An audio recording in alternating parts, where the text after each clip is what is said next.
Febrian. Dan saya Emrai Albarkah. Dan saya Agung Kurniawan. Nama saya Imam.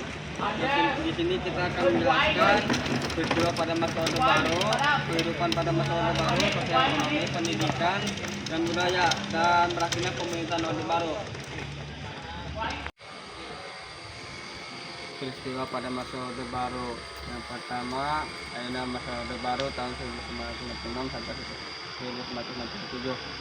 Peristiwa G30 SPKI, peristiwa kelam yang menurunkan kepercayaan masyarakat terhadap Soekarno dan memicu kekacauan politik. Yang kedua, tuntutan rakyat.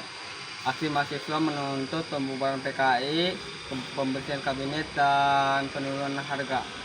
Yang ketiga ada Super Semar, surat perintah 11 Maret menjadi landasan hukum untuk Soekarno mengambil tindakan pengamanan dan menjadi peralihan kekuasaan.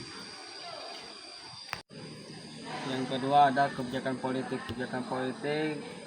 Penyederhanaan partai politik 1973. Fungsi partai politik menjadi hanya 3, yaitu PPPP, Golkar, dan PDI. Yang kedua ada Dwi Fungsi ABRI.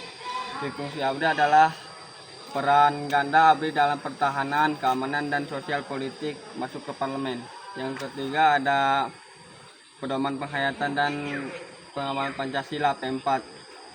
Indoktrinasi ideologi Pancasila secara tunggal oleh pemerintah. Ya.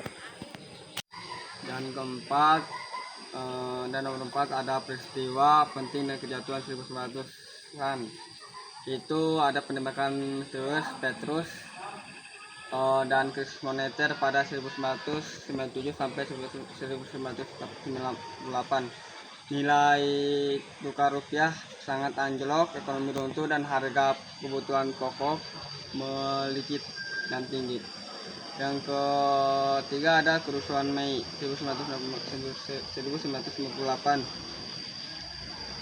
Aksi massa besar-besaran menuntut reformasi dan turunnya harga dan turunnya Soeharto. Yang keempat itu ada lengsernya Soeharto pada 21 Mei 1998. Soeharto mengundurkan diri menandai berakhirnya pada masa Orde Baru dan dimulainya era reformasi.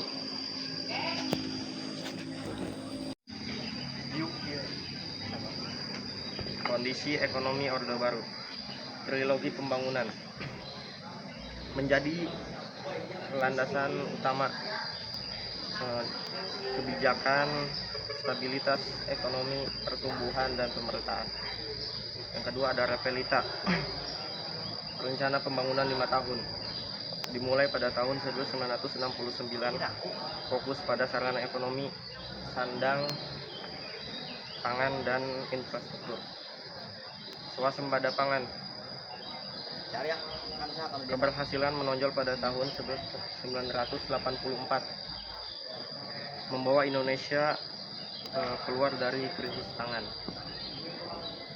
Ada penanaman modal asing, PMA, Undang-Undang Nomor 1 Tahun 1967, membuka pintu investasi asing, mendorong pertumbuhan ekonomi. Stabilitas ekonomi, mengatasi hiperinflasi awal 1966 dengan bantuan IMF, Bank Dunia, dan perjadwalan utang. Kehidupan sosial pada masa Orde Baru, adanya program KB, keluarga berencana, sukses menurunkan angka pertumbuhan penduduk secara drastis. Yang kedua ada wajib belajar dan transmigrasi, perluasan akses pendidikan dasar dan pemindahan penduduk untuk pemerataan ekonomi, peningkatan kesejahteraan, penurunan angka kemiskinan secara signifikan melalui pemerataan pelayanan kesehatan dan pendidikan. Strategi dan konteks sosial, pemerintah mengatasi ketat media massa melalui SIP surat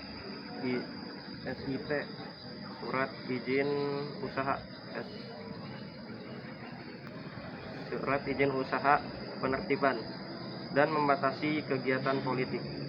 KKN korupsi, kolusi, neptine.